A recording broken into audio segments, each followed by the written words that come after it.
ఎప్పటికప్పుడు వార్తల కోసం దండోరా జనం గుండె చప్పుడు న్యూస్ ఛానల్ ను సబ్స్క్రైబ్ చేసుకోండి. బెల్ బటన్ ను క్లిక్ చేయండి, లైక్ చేయండి, షేర్ చేయండి.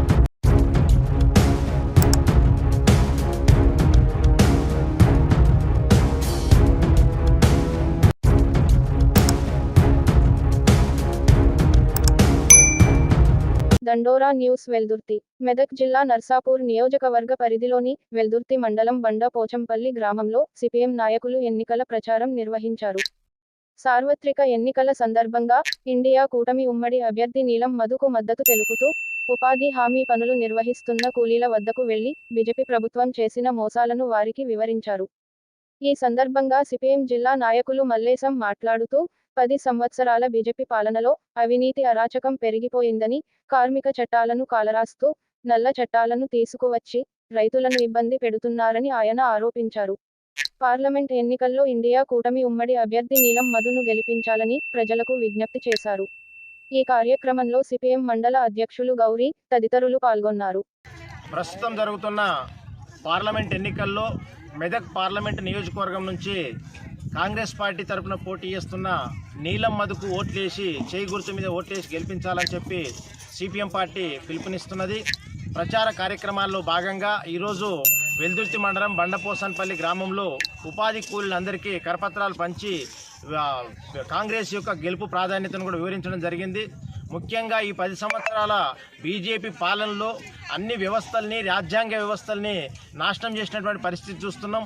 ధరలు 4 రెట్ల నుంచి 10 రెట్ల వరకు కూడా పెరిగినటువంటి పరిస్థితి ఉంది. నిరుద్యోగ సమస్య పెద్ద ఎత్తున పెరిగింది. సంవత్సరానికి 1 కోటి ఉద్యోగాలు ఇస్తామని చెప్పి సంవత్సరానికి 1 కోటి ఉద్యోగాలు పీకేసి పరిశ్రమలు మూసేసి, ఐటీ పరిశ్రమలు మూసేసి నిరుద్యోగ సమస్యను పెద్ద ఎత్తున పెంచింది. అవినీతి బీజేపీ పాలనలో పెద్ద ఎత్తున పెరిగిపోయింది. బీజేపీ అధికారంలోకి వస్తే ప్రతి పేద ప్రజల ఖాతాల్లోకి అవినీతి సొమ్మంతా వేస్తామని చెప్పి ఇలా ప్రజల సొత్తును దోషి పెద్ద ఎత్తున కార్పొరేట్ శక్తులకు కట్టబెట్టినటువంటి పరిస్థితి చూస్తున్నాం. నీరవ్ మోడీ, లలిత్ మోడీ, విజయ్ మహాల్యా ఇట్లా అనేక మంది దేశ ప్రజల యొక్క సంపదను 1000 కోట్ల రూపాయలు బ్యాంకుల్ని ముచ్చేసి ఇవాళ పెద్ద ఎత్తున ప్రజల యొక్క ఆస్తుల్ని లూటీ చేసినటువంటి పరిస్థితి కూడా మనం చూస్తున్నాం. ప్రభుత్వ రంగాన్ని అమ్మేసిర్రు, రైల్వేలను అమ్మేసిర్రు, దేనికి రక్షణ లేకుండా పోయింది. ఇవాళ దేవుని పేరుతోని ఓట్లు అడిగేటువంటి ఈయన పరిస్థితికి ఇలా బీజేపీ ప్రభుత్వము దిగజారింది.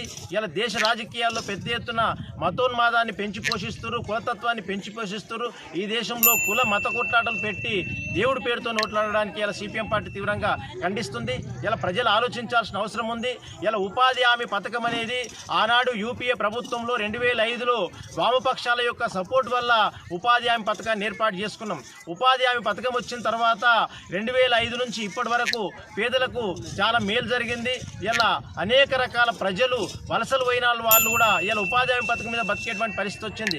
ఇలా బీజేపీ ప్రభుత్వం మొత్తం నిబంధనలు మార్చేసి 2016లోనే ఉపాధి హామీ పథకాన్ని మొత్తం రద్దు చేయాలని చెప్పి ప్రయత్నం చేస్తే ఆనాడు త్రిపుర ముఖ్యమంత్రిగా ఉన్నటువంటి సిపిఎం పార్టీ ముఖ్యమంత్రి మాణిక్ సర్కారు ఢిల్లీలో జంతర్ మంతర్లో పెద్ద ఎత్తున ధర్నా చేసిన తర్వాత ఉపాధి హామీ పథకాన్ని వాళ్ళు కొనసాగిస్తున్నారు.